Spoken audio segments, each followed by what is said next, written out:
The judge's gavel hits the dark wooden desk, and the noise resonates through my body like a reminder of all the time I've spent quiet. Here I stand, Eleanor Vance, 67 years old, in this chilly courtroom with my aged hands holding a yellow envelope I've guarded for 13 years. My pulse races so intensely I'm worried others might notice it. Opposite me sits my daughter Valerie in her sharp suit, alongside her red, tied attorney gesturing at me as though I'm guilty. Her gaze flares with anger I can't grasp or maybe comprehend too clearly. Next to her, lawyer Mark Sullivan scans documents with the assurance of a person convinced justice favors them.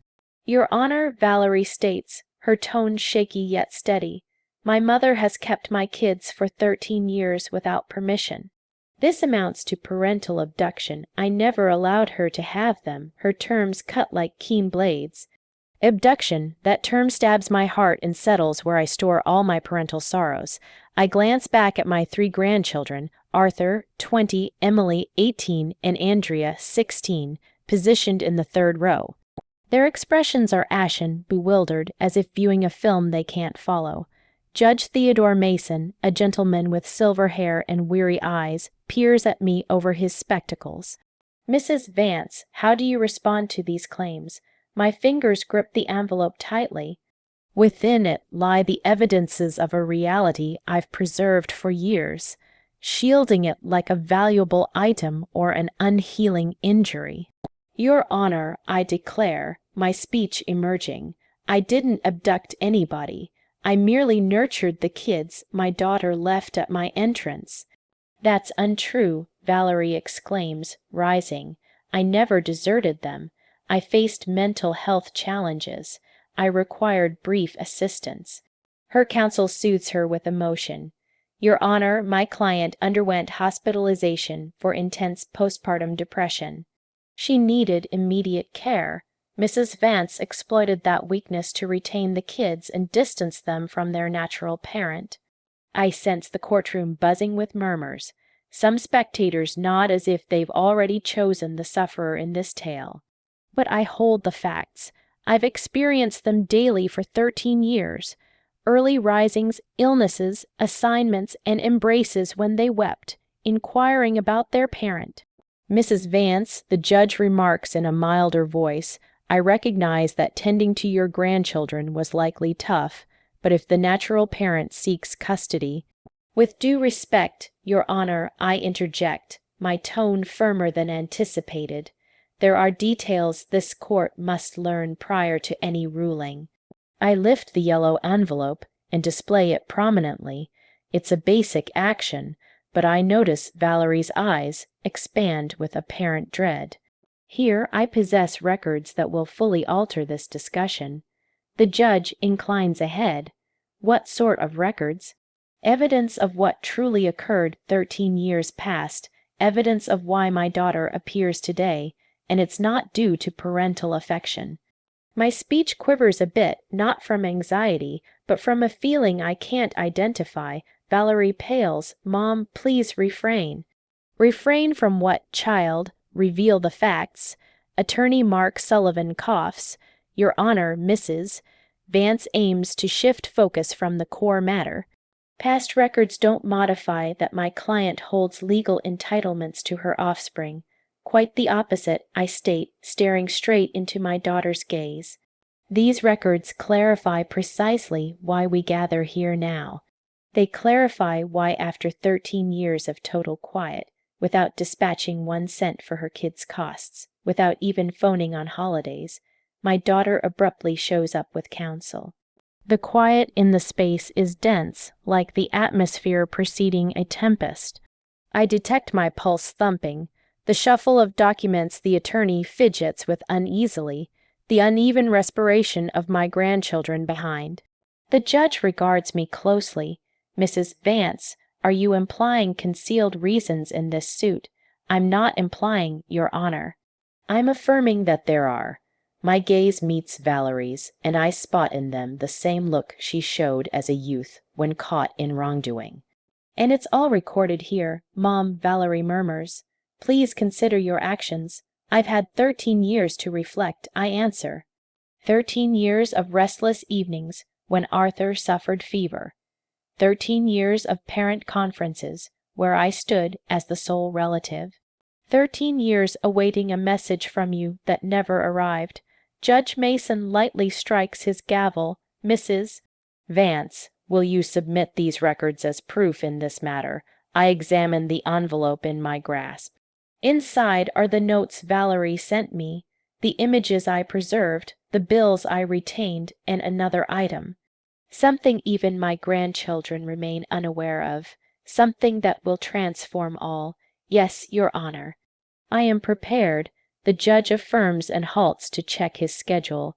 Fine, Mrs. Vance, but prior to inspecting these records, I wish to listen to your complete version of events. Describe what transpired 13 years ago. I shut my eyes briefly and recall that day which altered my existence permanently. It was a wet Tuesday in October. I stood in my modest kitchen brewing chamomile tea to ease my anxiety after a medical visit where my arthritis was verified as deteriorating. Then I heard the raps on the door. It was around midday. I start, sensing my tone gentle with the recollection. Valerie showed at my threshold with the 3 youngsters. Arthur was 7, Emily 5, and Andrea scarcely 3. They appeared soiled, their garments creased, and the small ones sobbed from hunger. I glance at my grandchildren. Arthur offers a sorrowful grin, as if recalling pieces of that occasion. Emily's eyes shine, and Andrea, my dear Andrea, clings to herself as she did when frightened as a kid. My daughter stormed into my residence like a whirlwind. I proceed. She held a plastic sack with some of the kids' attire, all mixed, none fresh. She informed me, Mom, I require you to watch them temporarily. It will be just a few weeks until I resolve my issues. Valerie averts her eyes. Her counsel mutters something to her, but she stays silent. I know she recalls that day as vividly as I. I inquired what issues, if she needed monetary aid, if an incident involved the kid's father, but she merely reiterated she would return shortly. She offered each a brief peck and departed. The kids dashed to the pane, yelling, "Mommy, Mommy," but she had already entered a cab and vanished. The hush in the space is total. I can sense individuals' breaths slow and deepen, as if restraining emotion. That evening, Arthur questioned when his parent would return. I assured him soon. Andrea wept for her stuffed bear left at Valerie's place. Emily, my kind Emily, aided me in making supper with her tiny hands, as if she grasped it was now my duty to unite everyone. My tone falters slightly, and I sip water from the cup the court staff provides. Days elapsed, then weeks. I lacked knowledge of Valerie's location since she had relocated. I had no contact number for her. The kids inquired about her daily. Arthur began bedwetting nightly. Emily ceased speaking for nearly a month, and Andrea, my young Andrea, acquired a persistent cough. I observe Valerie fidget uneasily in her seat. Her hands shake lightly as she toys with a band on her digit. I chose to register them in the nearby school. I required their papers, their birth records. I visited Valerie's former residence, and the residence informed me she had vacated without settling 3 months' lease. The property manager gave me a container of items my daughter abandoned, including some of the kids' documents. Judge Mason jots notes. Did you attempt to notify officials about the circumstance? Your Honor, I believed it was short-term. Valerie had faced difficulties previously, but she had never fully forsaken her offspring. I trusted she would come back. Moreover, what could I report? That my daughter had placed her kids with me and failed to return. At that point, no offense existed. It was a parent who entrusted her offspring to their grandparent. I halt and stare directly at Valerie. But months went by, then years. Arthur reached 8 and requested if he could invite his parent to his celebration. I said we would attempt to locate her. Emily began elementary school. and when the instructor asked about her guardians, she indicated me and stated, "This is my mom, Elinor." Tears loom, but I restrain them. It's not moment for weeping. It's moment for recalling. Costs increased. My retirement funds scarcely sufficed for me solo, and abruptly I needed to nourish, dress, and teach 3 youngsters. I sold some ornaments I had stored. I accepted employment tidying homes on weekends. A resident, Mrs. Elma Jensen, assisted by supervising the young ones when I labored. The judge glances up, noting the name Jensen. "Any connection to me? She's my sibling, Your Honor," I respond, "and she can verify all we endured those initial years." Valerie and her counsel share anxious looks. They hadn't foreseen this. When Andrea turned 5, we faced a crisis. She contracted pneumonia and required admission to hospital. The physicians requested medical coverage, parental consent, papers I lacked. That's when I resolved to pursue legal steps for temporary custody of the kids. My tone strengthens. I engaged an attorney with the scant reserves I possessed. It cost $800 I couldn't afford, but it was essential. The attorney sought to find Valerie to inform her of the custody procedure. We issued announcements in periodicals as mandated by law. No reply came. "Did you secure legal custody?" The judge inquires. "Yes, Your Honor, 10 years passed. This same court awarded me legal custody of my 3 grandchildren. I hold all the papers. For 3 years, the law demanded we persist in seeking the natural parent. She never emerged, never contacted, never forwarded a single cent." Valerie rises suddenly. "I was unwell. I suffered depression. I couldn't tend to them in that condition." "Please be seated," the judge commands sternly. Then he regards me. "Proceed, Mrs. Vance. The kids matured under my care." Arthur completed high school with distinction. Emily secured awards in verse competitions. Andrea mastered guitar and created a group at school. They attended counseling when required. I escorted them to physicians for immunizations, to every academic occasion. I marked each birthday, each success, each significant instant in their existence. I gaze at my grandchildren and see Arthur affirm with moisture in his eyes. I never deceived them about their parent. I always conveyed she cared for them, but couldn't nurture them then. I displayed images of her with them as infants. I preserved every sketch they created for her, anticipating her return. And they had no interaction with her over all these years. The judge questions not once, Your Honor, until 2 months prior when she arrived at my threshold with her attorney and a custody request. The judge inclines forward. 2 months, and what shifted after 13 years of complete non-presence? I grin faintly because now arrives the segment Valerie wishes concealed. I display the yellow envelope. That response, Your Honor, resides in these records. Judge Theodore Mason reaches out toward me. "Mrs. Vance, please come forward and submit the records you referenced." I rise gradually, sensing my joints complain from arthritis, but my resolve surpasses any bodily ache. I advance to the platform with the yellow envelope pressed to my torso. I can hear Valerie's uneasy footwear tapping on the wood floor. "Your Honor," Attorney Mark Sullivan declares, standing, "I ask that any record submitted be inspected by the opposition before acceptance as proof." Naturally, the judge answers, "Mrs. Vance, deliver the records to the clerk for review by both sides." I unseal the envelope cautiously, as if it were a valued container I'd safeguarded for years. My digits quiver a little, not from worry, but from the sentiment that the facts are at last emerging. Inside are snapshots, scripted notes, invoices, and some creased sheets that constitute the core of this narrative. Let's commence with this, I state, extracting a bundle of snapshots bound with a crimson band. These are pictures I captured the day Valerie entrusted the kids to me. The clerk accepts the pictures and hands them to the judge, who studies them individually. His demeanor slowly shifts, growing more grave. "Explain what these images depict, Mrs. Vance." The initial photo displays Arthur in filthy, ripped attire. You can observe his foot, where has openings in the bottoms. The second shows Emily, with dried meal stains on her visage and disheveled locks. The third depicts Andrea, my young Andrea, who wore a nappy that evidently hadn't been replaced in hours. Valerie conceals her face with her palms. Her counsel murmurs something to her, but she denies repeatedly.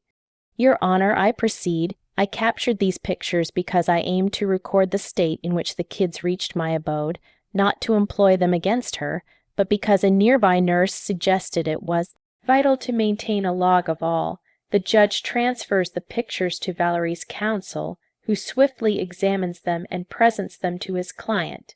I see my daughter shut her eyes firmly, as if attempting to obliterate those recollections.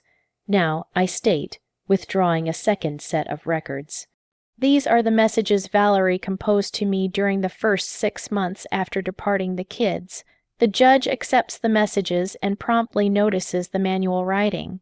These are penned in your daughter's script. Yes, Your Honor, I'd identify her penmanship anywhere. I regard Valerie. Inform the judge what those messages conveyed, child. Valerie stays mute, but her counsel accepts the messages and starts perusing them. His demeanor alters sharply as he reads. Your Honor, I declare with distinct speech.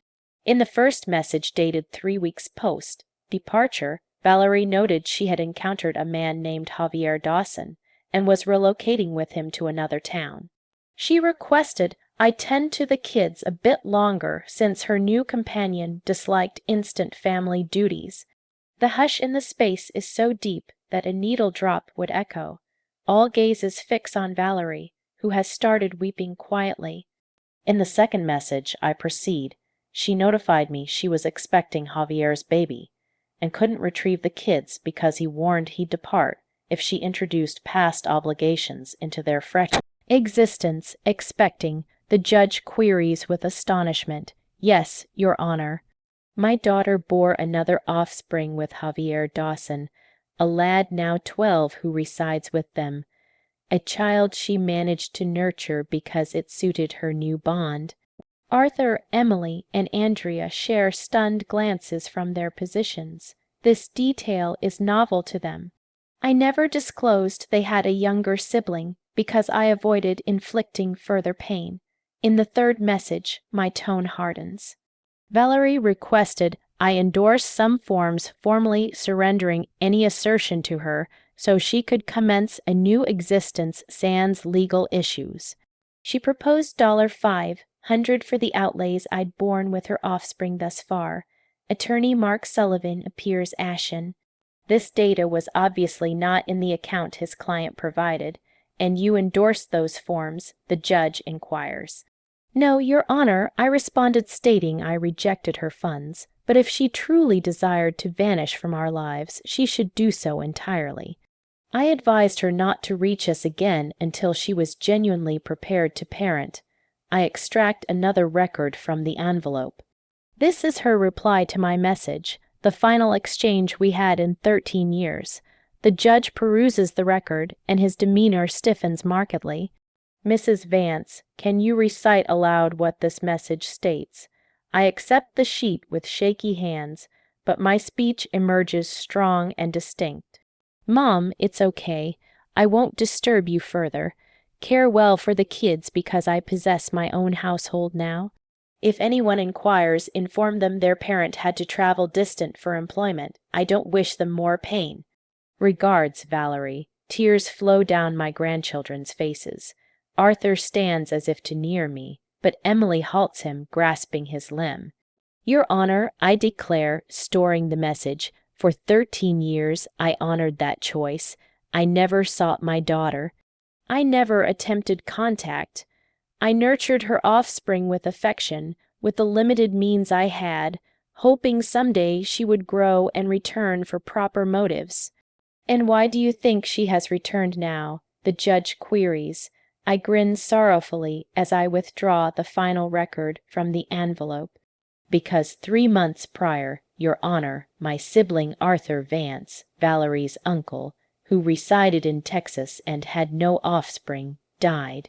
The judge inclines a head with fresh curiosity. And how does that relate to this matter?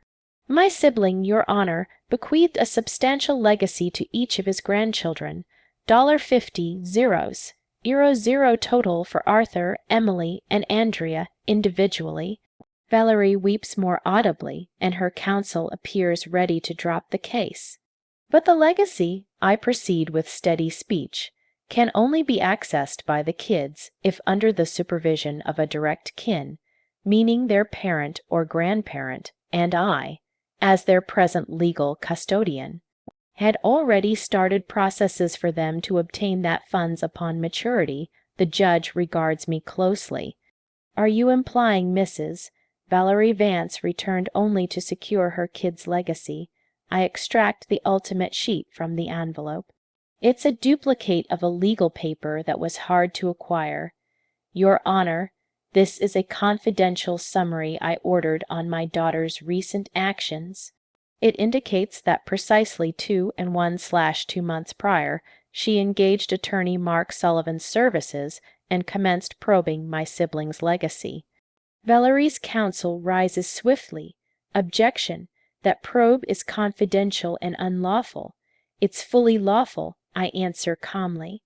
I employed a certified private detective after my daughter suddenly arrived at my entrance with legal warnings.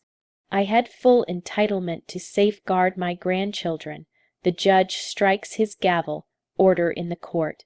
He regards me with a look blending admiration and interest. Mrs. Vance, is there more in that envelope the court should learn? I examine the envelope, which now seems much less heavy, but I know it retains the most crucial secret. Yes, Your Honor, there's another thing, something even my grandchildren remain unaware. Judge Theodore Mason straightens his spectacles and regards me with greater focus than before. Mrs. Vance, what else does that envelope hold that you deem pertinent to this matter? My digits seek the final record concealed at the envelope's base. It's a page folded multiple times, aged with years, but holding the most vital terms of this narrative.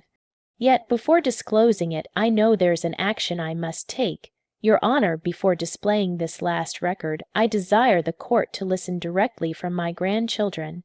I think it's fair they voice their views on this circumstance. Valerie straightens in her position with optimism in her gaze. Her counsel, Mark Sullivan, affirms quickly, Your Honor, my client concurs. The youths have entitlement to state their choices. The judge ponders the plea. Very well, Arthur Vance. Please near the platform. My oldest grandson stands gradually. At 20, Arthur is a tall, slim youth with his grandfather's sharp eyes and the empathy he gained from our lineage. He approaches the platform with deliberate strides, as if each step demands intentional choice. Arthur, the judge says gently, I comprehend this circumstance must be highly challenging for you. I want you to speak openly. Do you recall your natural parent? Arthur gulps and glances shortly at Valerie before replying. Yes, Your Honor, I hold some faint recollections. I recall much disorder at home. I recall occasionally lacking meals, and that my grandma Eleanor would arrive with grocery sacks. I recall the day we reached her residence, and she washed us, provided fresh attire, and prepared chicken broth. And how do you regard your parents' absence over these years? Arthur shuts his eyes momentarily. Your Honor, for quite some time I felt resentful. I didn't grasp why my parent didn't return. My classmates had guardians who collected them, attended their sports matches, aided with studies. I had my grandma Eleanor, who held 2 positions to sustain us, and still attended every academic gathering. I observe Valerie weep silently, but Arthur continues with a wisdom that aches my soul. When I reached 15, I ceased resentment. I realized my grandma had given up her tranquility, her well-being, and her funds for us. I realized she had no duty to nurture us, but she did because she cares for us. And now that your natural parent has returned seeking supervision, how do you feel? Arthur stares directly at Valerie.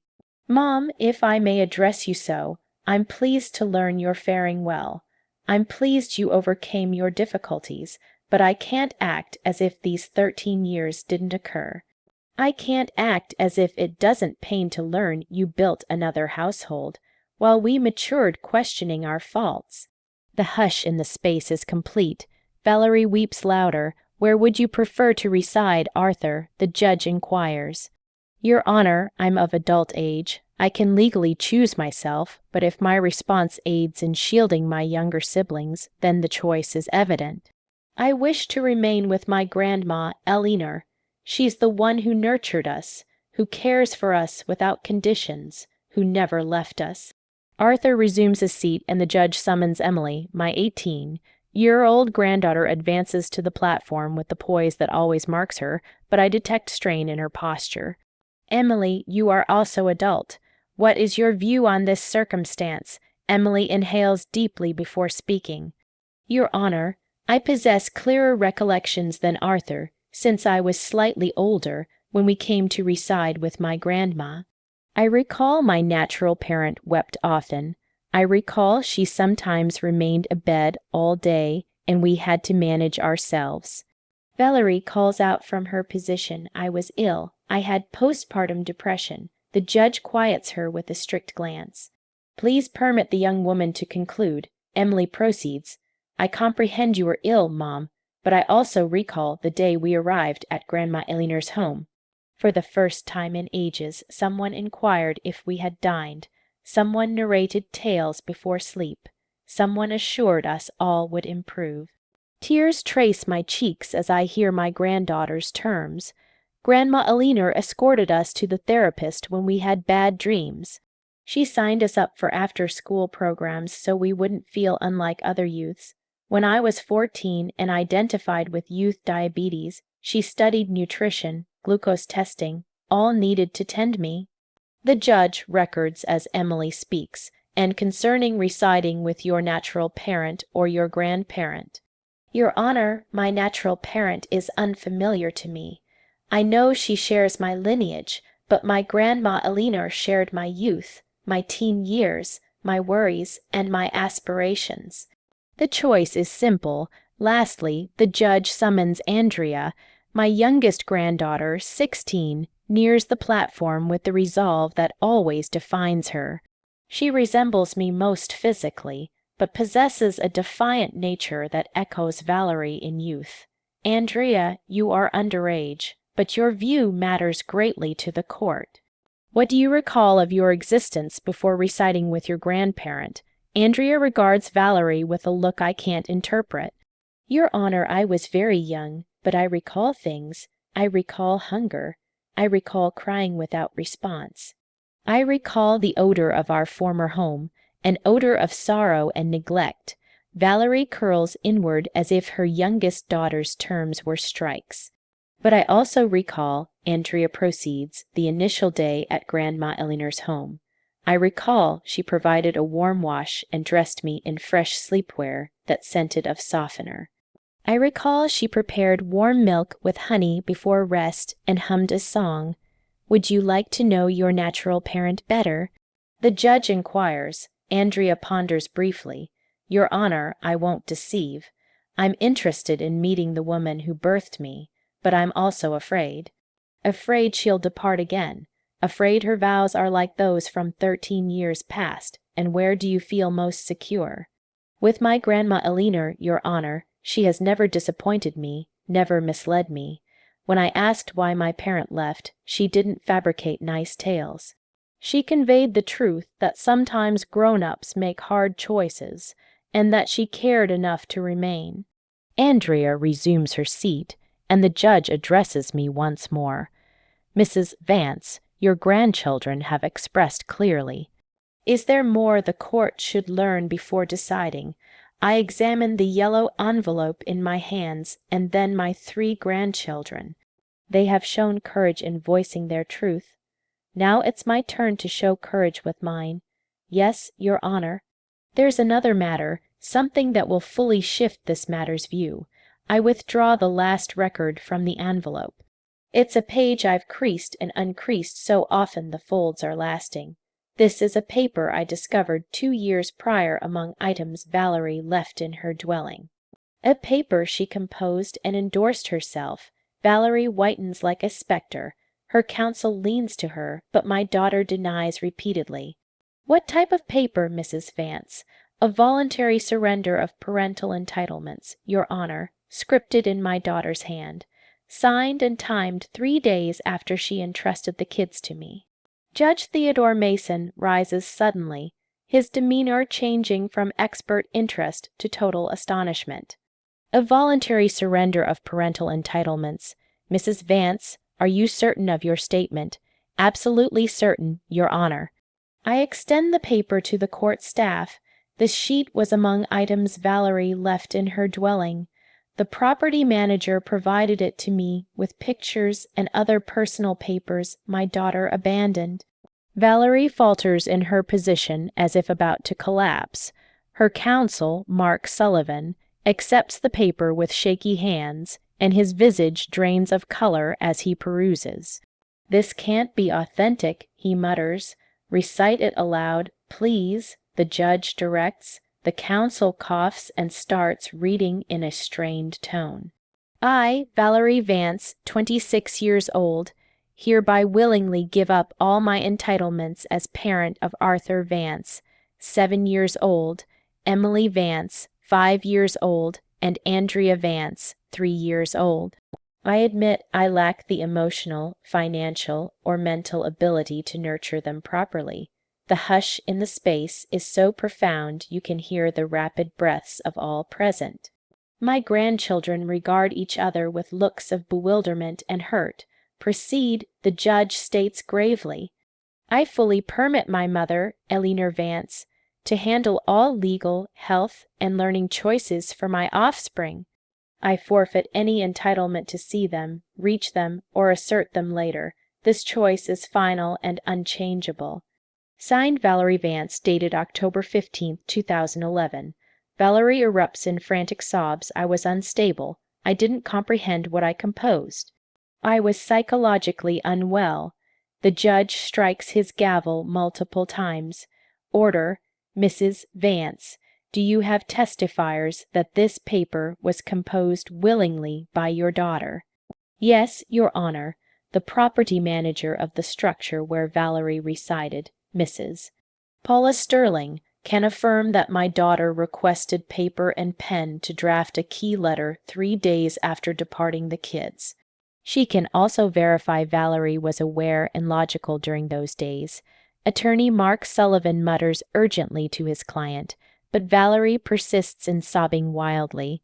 Moreover, I proceed, there's another fact the court should learn, something I learned only 2 weeks prior that clarifies why my daughter returned precisely now. All gazes fix on me. I sense the strain in the space heighten. Your Honor, I engage the private detective not just to discover my daughter's recent actions, but also to grasp her present condition fully. What we uncovered is telling. I withdraw a small file from my bag. Valerie and her companion, Javier Dawson, face a major economic crisis. 6 months prior, Javier lost his position. 4 months prior, they got an expulsion notice from their residence. 3 months prior, exactly when they discovered my siblings' legacy, they initiated steps to gain supervision of my grandchildren. Valerie raises her head, her eyes reddened from tears. Mom, please allow me to conclude, child. My tone is steady but not harsh. The detective also found you and Javier have survived on borrowings and charge cards. You owe over $30,000 in built-up debt. The judge examines the papers I've supplied, and you think your grandchildren's legacy is the fix they're pursuing for their money issues. I don't think it, Your Honor. I confirm it. I stare directly at Valerie because a week prior, my daughter contacted me by phone for the first time in 13 years. The astonishment in the space is evident. Even my grandchildren regard me in surprise because I hadn't disclosed this contact. And what did she state in that contact? The judge inquires. She claimed she had grown, overcome her issues, and desired to retrieve her offspring. When I questioned why after such duration, she stated she had been accumulating funds to provide them a superior existence. I paused for effect. Then I inquired about my sibling's legacy. There was extended quiet, and then she stated, Mom, that funds belong to my offspring. I just wish to ensure they get it at the proper moment. And what did you respond? I informed her that her offspring already had access to that legacy via me, their legal custodian, that the funds were secure in a protected account until each turned 21. It was then her manner shifted entirely. Valerie conceals her face with her palms, aware of what's next. She claimed that as their natural parent, she had greater entitlement to oversee that legacy than I. She claimed she had discussed with counsel and could legally contest for supervision. She warned me, Your Honor. The judge inclines forward. How did she warn you? She claimed if I didn't willingly transfer supervision and control of the legacy, she would charge me with abduction. She claimed she had testifiers who could affirm I had deliberately separated the kids from her. She claimed a judge would always support a natural parent over a grandparent. Arthur abruptly rises from his position. Grandma, why didn't you inform us she warned you? Because I didn't wish you to fret more than needed, I answered gently. And because I knew the facts would emerge at the appropriate time. The judge strikes his gavel. Young man, please resume your seat. Then he regards me. Mrs. Vance, do you have that phone discussion preserved? No, Your Honor, but I have something superior. I grin slightly. After that contact, my daughter dispatched several text notes where she restated her warnings. Notes saved on my device and printed for the court. I withdraw the note copies and deliver them to the staff. The judge peruses them quietly, his demeanor becoming stricter with each note. Can you recite some of these notes to the court? The judge inquires. I accept the copies and read in distinct speech. Note from July 18th. Mom, consider it thoroughly. I'm the natural parent and any judge will favor me. Don't complicate this further. I proceed. Note from July 20th. I've consulted my counsel. He says your actions could count as parental abduction. You might face prison. And the final note, my tone strengthens from July 22nd. Mom, if you grant me supervision willingly, we can agree on the legacy. 50/50, you retain half for tending them. I retain half as their parent, but if you compel trial, I take all.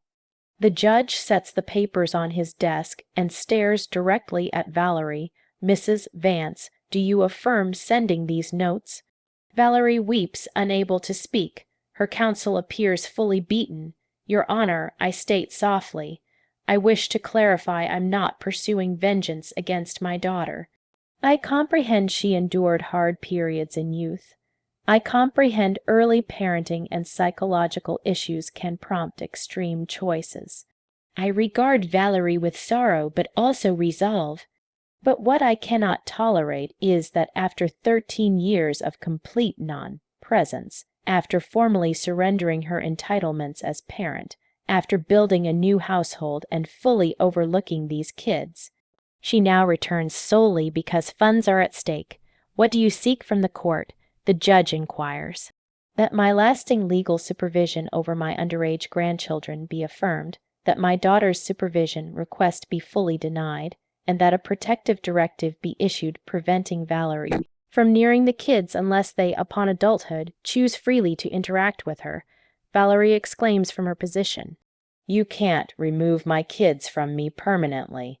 I turn to her with a look mixing ache and steadiness. Child, you yourself released them 13 years past. I'm not removing anything from you. I'm merely guarding what you left. The judge announces a 30-minute break to examine all submitted documentation. The courtroom partly clears, but I stay seated, clutching my bag to my chest as if a guard. My grandchildren near me, encircling me with their limbs in a wordless hug that conveys more than many terms. Grandma Andrea murmurs, "Why did you never disclose she had released us in script? Because I desired you to shape your own view of your parent when mature enough to comprehend." I answer, caressing her locks, "I didn't wish you to mature with bitterness in your souls."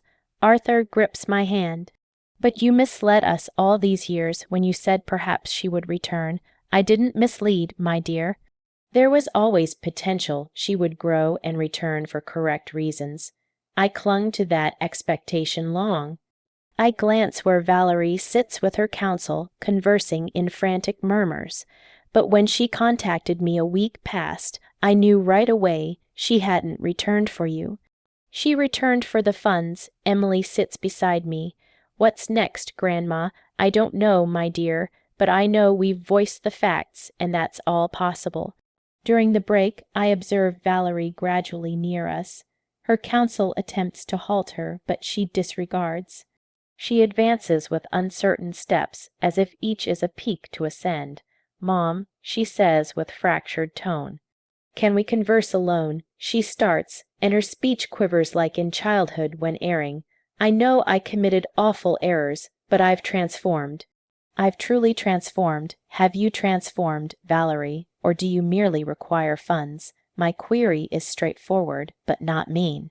After many years, I've gained right to honest candor. She averts gaze. Both hold truth. Yes, I require the funds, but I've also longed for my kids all these years. "You've longed for them." My tone elevates a bit. "Valerie, you had 13 years to long. 13 years to contact, to write, to send a holiday card. 13 years to inquire their state, if they lacked anything, if they recalled you. I was afraid," she murmurs. "I was afraid they would despise me for leaving them. Then why now, why, after 13 years of fear, do you abruptly possess bravery to contest for them legally?" Valerie supports against the pain as if needing solid aid to proceed. "Because Javier stated if I didn't attempt to retrieve my kids and their legacy, he would depart. He stated he couldn't remain with a woman who had surrendered $50, zeros, eros zero. The candid brutality of her admission surprises me. For an instant, I see the frightened girl she was, trapped amid impossible options. Then you haven't transformed at all, I state with profound sorrow. 13 years past, you chose based on a man's demands. Today, you appear for identical cause. It's not so basic." Her tone rises, but she quickly checks surroundings to ensure privacy. "Mom, you don't grasp the stress I've endured. Javier has backed me all these years. Without him, I possess nothing. I lack employment. I lack personal residence. I lack reserves, and what of your other offspring, the child you nurtured because it fit your bond?" Valerie staggers as if struck. "Paul differs. He arrived within my union to Javier. He formed part of our intentions. Arthur, Emily, and Andrea were also your offspring. Valerie, they too merited absolute care, but I couldn't provide that." She bursts, tears flowing her face. "I was youthful when bearing them. I didn't know parenting. Each time Arthur wept, I wept too. Each time Emily had bad dreams, I had anxiety episodes. I couldn't manage. For the first time here, I sensed sympathy for my daughter. Then why not seek my aid then? Why not approach and say, 'Mom, I can't handle alone,' because I feared your judgment. I feared you'd view me as poor parent. Valerie," my tone softens, "I would have aided. We would have discovered a method to nurture them jointly, but you opted to flee. You opted to leave them entirely. I know," she weeps, "I know, and I've borne that remorse all these years. But, Mom, now I can provide better. With the legacy, I can grant them an existence I never could before. With the legacy, Valerie, do you hear yourself? It's not about funds. It's about 13 years of non-presence. It's about scripting a surrender of parental entitlements. It's about creating another household and fully overlooking them." Valerie straightens, and for a moment I spot a spark of the resolve that marked her youth. Mom, legally, I'm still their natural parent. That paper I scripted wasn't certified. It wasn't submitted to a judge. Technically, it lacks complete legal force. And there it emerges. The real Valerie surfaces again, strategic and controlling. So, this was never about retrieving your kids. This concerns winning legally to access funds. It's about both, she maintains. Mom, we can agree. I'll take the kids, but you can see them anytime. We can divide duties of nurturing and regarding the legacy.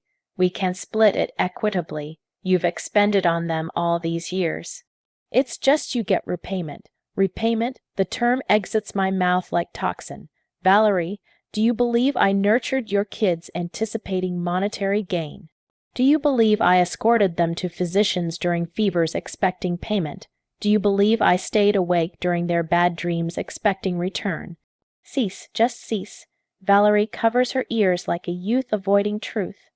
I'm not ceasing, Valerie, because this is what you must hear. I didn't nurture those kids as an asset. I nurtured them because I care, because they share my lineage. Because when you left them, someone needed to care unconditionally. Valerie lowers her hands and regards me with a look unseen in years.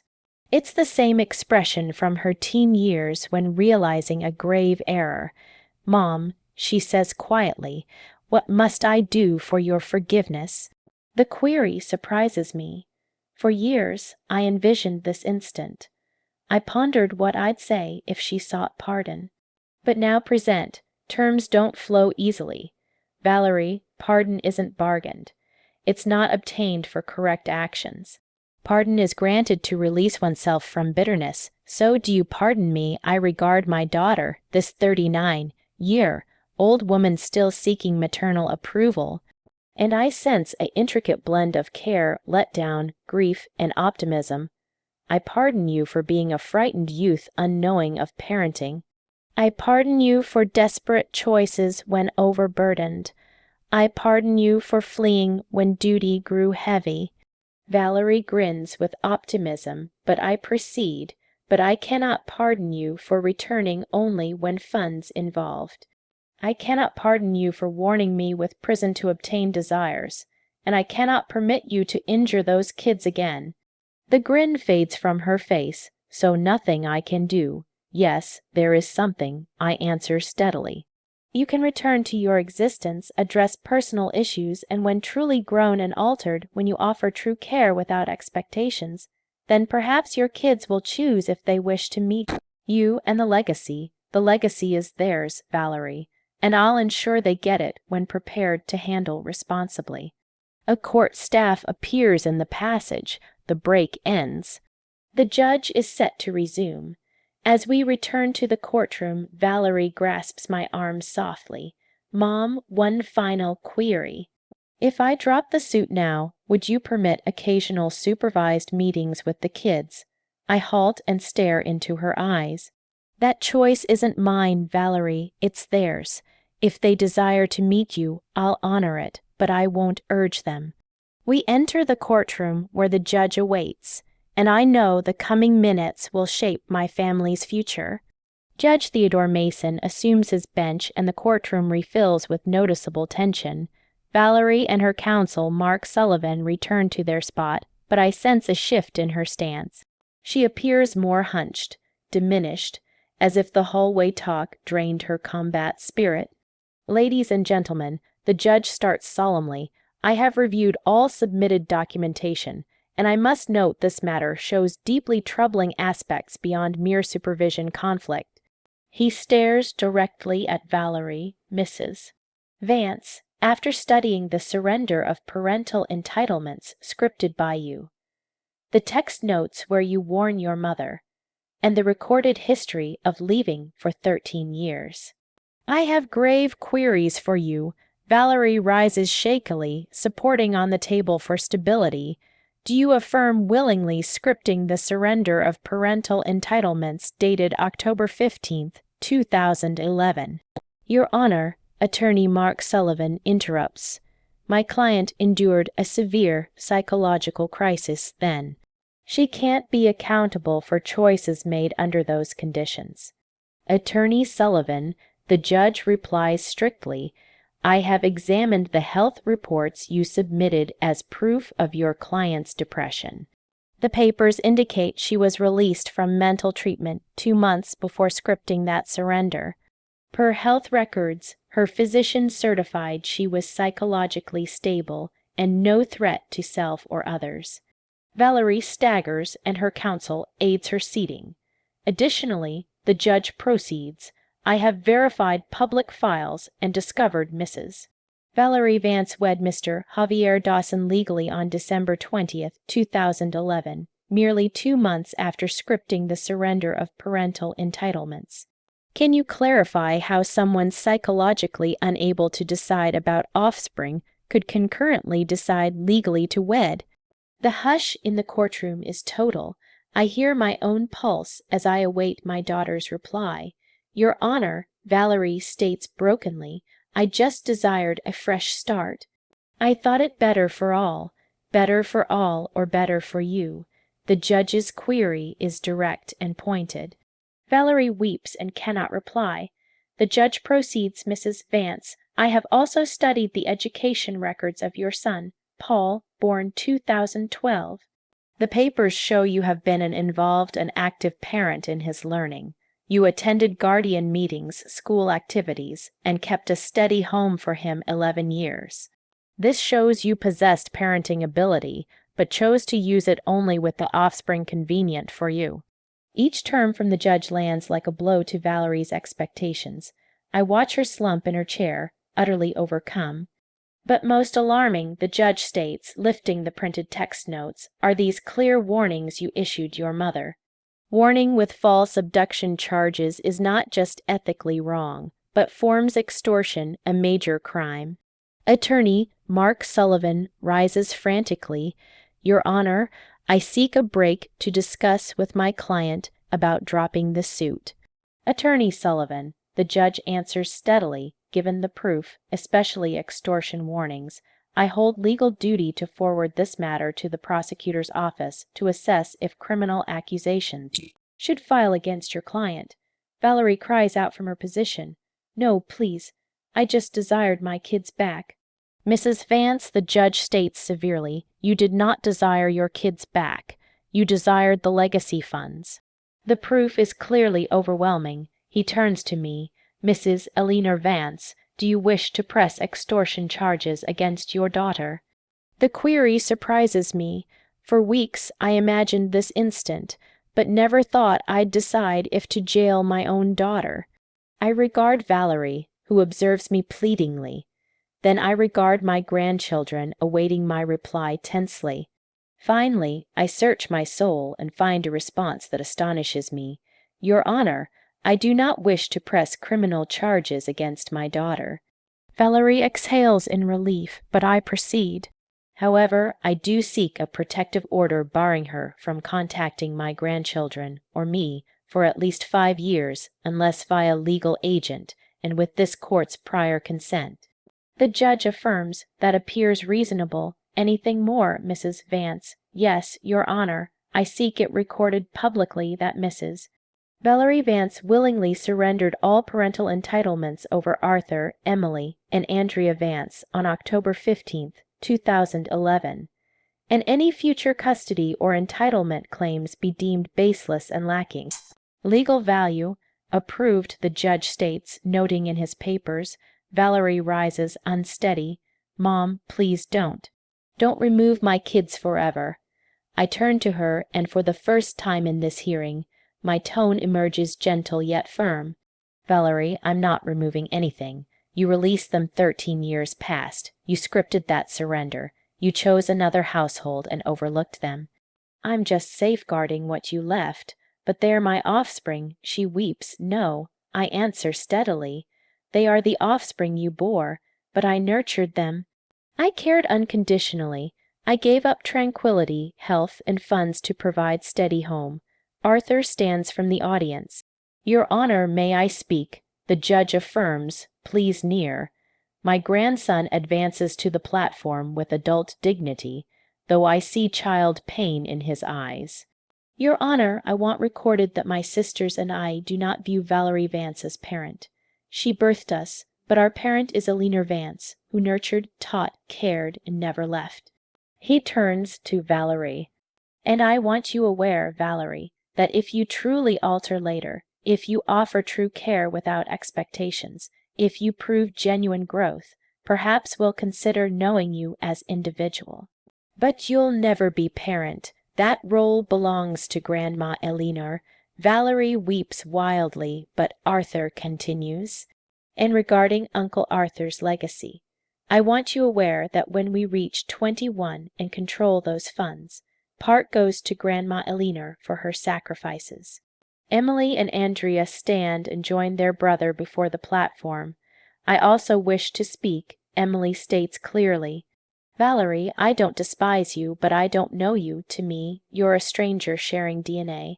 My true family is here with Grandma Elinor and siblings. Andrea, youngest, stares Valerie in eyes. And I want you aware that if you returned for care, if you returned missing us truly, maybe we could build. But you returned for funds, and that reveals all about you. The judge lightly strikes gavel. Hereby, this court decides as follows. Permanent legal supervision of Mrs. Elinor Vance over minors Emily Vance and Andrea Vance is affirmed. A 5-year protective order is set against Mrs. Valerie Vance. The supervision request by Mrs. Valerie Vance is voided, and she is barred from similar suits without major new proof of changed conditions. Valerie falls entirely, supported by counsel. Mom, she murmurs, will you ever fully pardon me? I advance slowly, feeling years' burden on shoulders. Reaching her, I place hand on tear, marked cheek. Valerie, I pardoned long ago. But pardon doesn't mean allowing you to harm these kids again. They've endured enough. What now? She asks like lost child. Return home, tend the child you have, work on self, become better. Perhaps someday, when truly altered, my grandchildren will choose to meet you, and if Javier departs without funds, I exhale deeply. Then perhaps time to stand independently, daughter. Perhaps time to cease basing choices on men's expectations. The judge rises, signaling end. This court closes. Leaving courtroom, I feel odd blend of victory and grief. I won legal fight, but lost hope daughter returned correctly.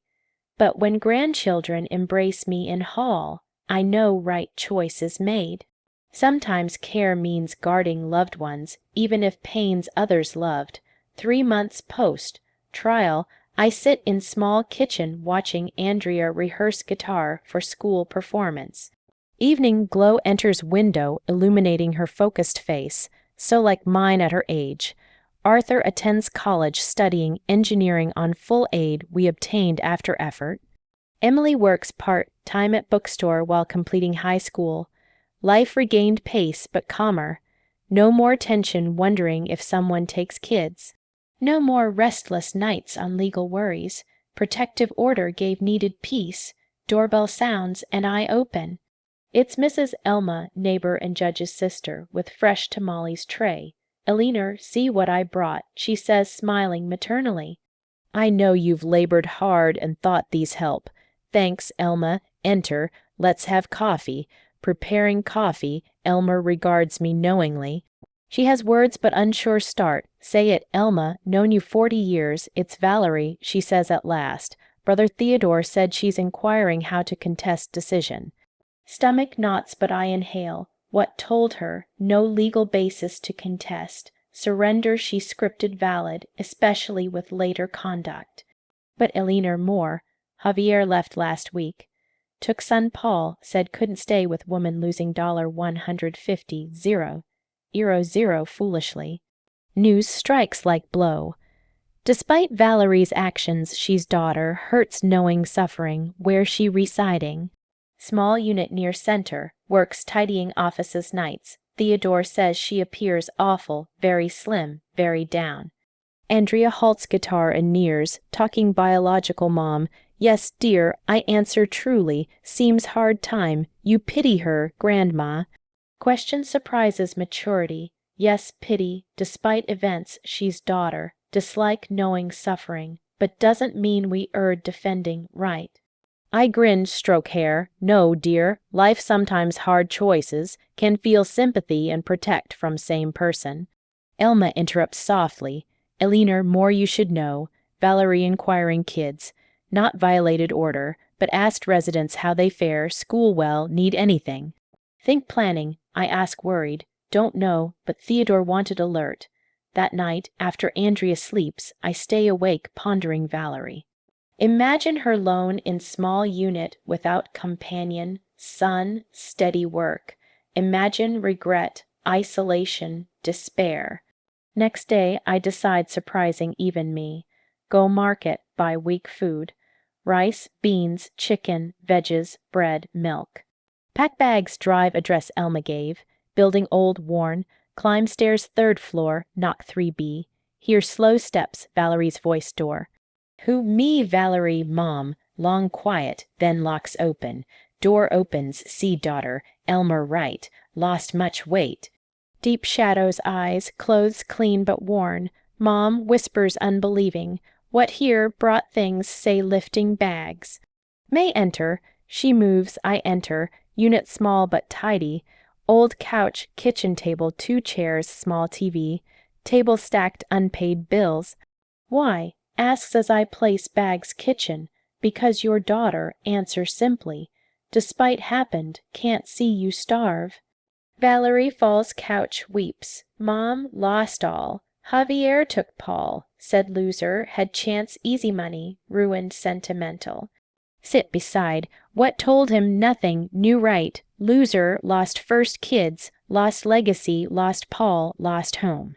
Valerie, soft firm voice. Didn't lose first kids, abandoned them, difference. Looks swollen eyes, always remind mistakes. Not remind, but won't let rewrite history. If really change, start accept truth did. What truth stand, walk window street view. Had 3 lovely kids, abandoned inconvenient new bond. Formed another household, forgot 13 years. Returned only funds involved. Know that explodes, live guilt daily, turn her, guilt useless, guilt masked pity self, useful genuine regret, real wish change. How know regret genuine? Because if genuine, wouldn't return seeking supervision, would return seeking pardon, would return asking help, not get.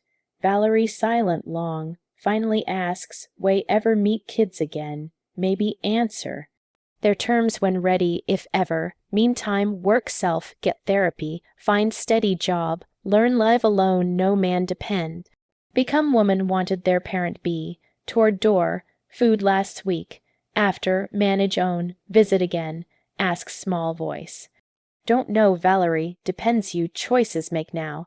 Leave unit feeling odd. Don't know right coming, but couldn't let daughter starve, no matter done. Home Arthur kitchen studying. Looks up enter, grandma where, sought you. Saw biological mom, tell honestly.